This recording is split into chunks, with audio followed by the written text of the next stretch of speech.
Muy buenas noches, bienvenidos al programa especial que hemos preparado para compartir con ustedes las noticias más importantes del año 2013.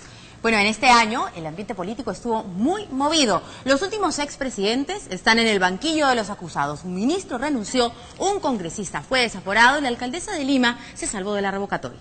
Las buenas nuevas que reafirman nuestra identidad nacional estuvieron en la gastronomía y en el deporte. Bueno, sin embargo, las noticias que han predominado son las relacionadas a la seguridad ciudadana. Las cámaras de vigilancia han registrado la ferocidad con la que actúan los avesados delincuentes. Veamos los videos de asaltos más impactantes. Son imágenes crudas, imágenes que parecían ser sacadas de una película de acción. Arma en mano, un avesado delincuente abre fuego mientras un grupo de personas realiza una transacción en una conocida notaría de San Isidro. El asalto apenas dura 30 segundos. Ocurrió a escasos metros de dos dependencias policiales. Los sujetos se llevaron 280.000 soles. Un anciano muerto abría la lista negra de la inseguridad ciudadana. Corrían los primeros 50 días del 2013. El señor de la notaría le dice: señor, dinero aquí no, traiga cheque de gerencia o el voucher del pago. Aún estupefactos con el asalto en la notaría Paíno, la prensa se vistió de luto a fines de febrero. En la puerta de su casa en Pueblo Libre, el periodista Luis Choi fue acribillado de 3 disparos. Sus atacantes huyeron sin llevarse sus pertenencias, pero meses después fueron identificados. Entre ellos estaba el sicario Jonathan Sepúlveda, alias Puerto Rico, quien fue detenido, pero no por mucho tiempo. Sea con quien sea que caiga, señorita, que se esclarezca y que quede bien claro, y que entonces yo también me sienta tranquila sabiendo quién lo mató a mí. Para nadie es un secreto que el crimen organizado busca a sus mejores cómplices. Mientras Jonathan Sepúlveda, alias Puerto Rico, y otros 9 delincuentes iban a dar su manifestación en el penal de Lurigancho, increíblemente fugaron por la puerta grande y con ayuda de la propia policía. Días después, 2 de ellos fueron abatidos en un enfrentamiento. Nunca se supo quién realmente encargó el asesinato de Luis Choi.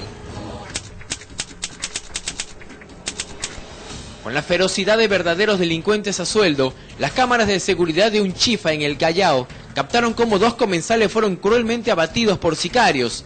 Sus atacantes desenfundaron con furia disparos suficientes para asegurarse que Israel Chávez Apestegui, de 31 años, y Harold Puescas Grijalvas, de 25, no saldrían vivos. En el local una mujer resultó herida y un menor de edad, por suerte, resultó ileso. El presidente del Consejo de Ministros, Juan Jiménez, y cara visible del Ejecutivo, salió al frente. Así respondió sobre el principal clamor de los peruanos. Acá hay una histeria de la gente también. ¿Histeria? Así es, histeria de la gente en plantear temas en este momento para afectar al gobierno. Sus palabras remecieron Palacio de Gobierno y días después les costaron el cargo. Según cifras del Observatorio de Criminalidad proporcionadas por la Fiscalía de la Nación, cada 2 horas se reciben hasta 6 denuncias por el delito de hurto. A fines del 2013, estas bordean las 45.000, sin contar las estadísticas de diciembre, donde la criminalidad se eleva cada día. Si bien combatir la inseguridad ciudadana también es tarea de todos, es necesario políticas de Estado urgentes para frenar los índices más altos de delincuencia que nuestra historia registra.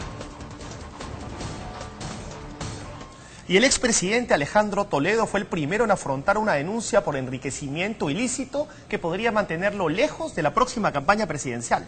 Bueno, sus contradictorias versiones han puesto en duda la identidad del verdadero propietario de 2 casas y una oficina presuntamente compradas y pagadas por su suegra. Ella es una sobreviviente del Holocausto, de la Segunda Guerra Mundial. Ha acumulado todo su dinero de toda su vida. El año no fue propicio para el expresidente Alejandro Toledo. Su primera versión fue la más inverosímil y apuntó a dejar toda la responsabilidad en Eva Fernenbuch, la madre de Elian Karp. Es la plata de mi suegra. Diversas denuncias periodísticas dieron cuenta de la adquisición de una casa de casi $4 millones en Las Casuarinas y una oficina de $800.000 en la Torre Omega en Surco. En esta primera entrevista con Cuarto Poder y acompañado de su esposa, el expresidente negó que las propiedades fueran para él ni que el dinero le perteneciera. Métanse conmigo, yo soy el político. A mí, examíneme. Y le hicieron caso. Toledo regresa al país, como dijo, a poner el cascabel al gato, pero a él ya se lo habían puesto. La Fiscalía y el Congreso ya lo investigaban y el exmandatario se cerraba en una verdad. Yo no he buscado nada porque yo no he fundado Ecoteva ni he comprado nada. Desde Costa Rica surge la empresa Ecoteva, constituida por una empleada de limpieza y un guardia de seguridad. Hardenbuch era la presidenta y un viejo amigo aparece en escena, Joseph Maiman. Resultó que el dinero era de él y Toledo pide disculpas por no saber y por cometer un error. Cometí el error político de no haber dedicado tiempo para persuadir a mi suegra para que no invierta en el Perú. La nueva versión era que Maiman y Hardenbuch, amigos por 40 años, deciden apostar por el país. Con un fondo de 20 millones e intereses bajos en Europa, decidieron apuntar a Lima. El señor ya ganó 15% en menos de un año. Pero el año acababa y la inversión era una pérdida. Nuevos personajes involucraban a Toledo y su esposa en el negocio, desde el dueño de la casa hasta el corredor inmobiliario. El expresidente Alejandro Toledo me llama y me convoca para una reunión en su domicilio. Toledo se mete en la boca del lobo, pero la Comisión de Fiscalización no logra acorralarlo. Oiga, si quieren picarme, va a ser difícil. Mejor suerte corre Carp. Regalando rosas y derramando lisura, pasea su ironía con éxito. Muchas horas y muchos oídos para no entender nada. Más lejos responde Maima, desde Israel intenta salvar a la expareja presidencial. Pero contradijo nuevamente a Toledo al afirmar que la pareja pagaría en parte el crédito de las hipotecas, haciendo arreglos en la mansión del Cascajal. Un medio filtró que para la comisión, Maiman no había podido acreditar el origen del dinero. Toledo acaba el año como el muñeco favorito para ser quemado. Sus opositores sonríen pues la investigación fiscal concluye en enero del 2014 y podría encontrarlo responsable de enriquecimiento ilícito. Un candidato menos con quien competir. Sin embargo, sus mentiras, sus contradicciones o su falta de conocimiento, como prefiere justificar, han sido sus principales enemigos en este año que se va. La verdad, tarde o temprano, siempre sale a la luz. Así sucedió en el caso de Max Barrios. Un jugador que vistió y defendió la bicolor en el campeonato de la Sub-20, pero resultó ser ecuatoriano. Max Barrios, de 17 años, con su 1,87 m de estatura, auguraba la seguridad en la defensa peruana de los próximos años. Formaba parte de la selección peruana Sub-20 que participaba en el sudamericano de la categoría. Pero estas eran las características de un personaje que nunca existió. Max Barrios no era quien decía ser, tenía 25 años y además no nació en nuestro país. Yo jugué con él en el 2009, en el 2010 en Liga de Loja, en el ascenso que estuvimos para el equipo de primera. Si es que está eso de él, no sé, yo lo único que sé que ese problema está así de que él pueda ser Juan Carlos Espinosa, como yo supuestamente lo conocí jugando en Ecuador. Un compañero que jugó con él en el club Liga de Loja de Ecuador lo desenmascara en primer lugar. Después, un asambleísta del país norteño hizo lo propio. ¿Tiene 18 años o menos de 20 o tiene 25? Porque aparece acá, hasta casado y con una hija. Quien decía ser Max Barrios regresó al país tras ser expulsado en el partido contra Ecuador en el Sudamericano Sub-20. Regresaba para explicar su situación, sin embargo, nunca dio la cara. A su falta de memoria para cantar las frases de nuestro himno nacional, aparecieron pruebas como su ficha de jugador en la Liga de Loja, donde se indicaba que había nacido en 1987, pero el análisis de sus huellas digitales, al compararlas con las de Juan Carlos Espinosa, la verdadera identidad del futbolista, fue contundente. El dactilograma que aparece como Max Barrios Prado, así como el dactilograma tenido en el certificado biométrico del país de Ecuador, a nombre de Juan Carlos Espinosa Mercado, se ha establecido en forma técnica y científica que existe identidad papilar.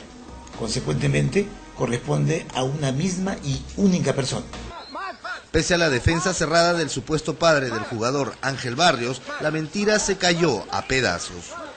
Engañó a Reniec inscribiendo a 2 hijos, Max y Luis Barrios, muchos años después de sus respectivos nacimientos. Ambos documentos de identidad fueron cancelados. De Juan Carlos Espinosa se sabe que regresó a Ecuador. De Ángel Barrios, o Maradona Barrios, como era conocido por muchos, enfrentó delitos por falsedad ideológica y convirtió a Max Barrios en un jugador de fútbol que solo existió en el papel.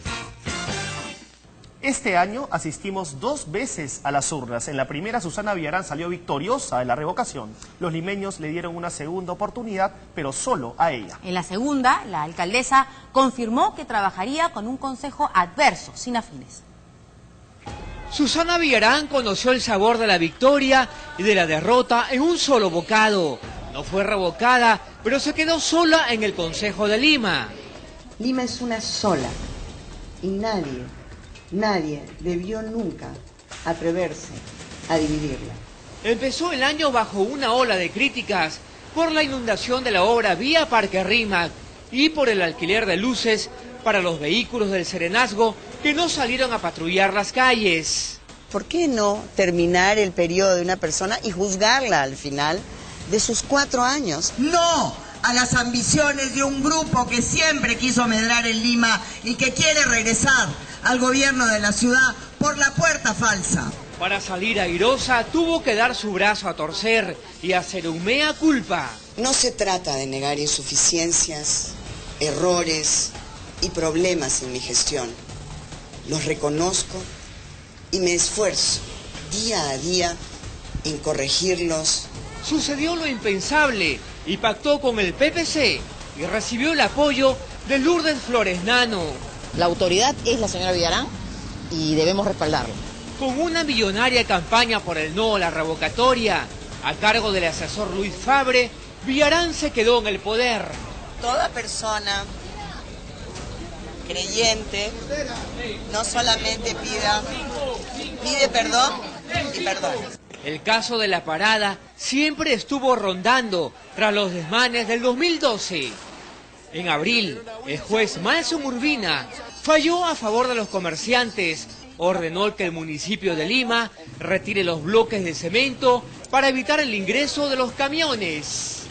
Solo un 24% la apoya, pese al anuncio de grandes obras en transporte.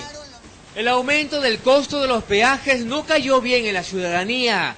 A ello se suma las críticas por la entrega de los peajes de MAPE a las empresas brasileñas Odebrecht y OAS, que ejecutan los proyectos Vías Nuevas de Lima y Vía Parque Rímac. No son reformas que te generan pues el título de mi simpatía. No vas a tener un alto reconocimiento. Tienes que invertir tiempo. Se pisan muchos callos y se rompe con una cultura de la informalidad. Susana Villarán de la Puente nunca tuvo luna de miel con la población y ahora empieza su 4º y último año con rumores de una posible postulación para la reelección.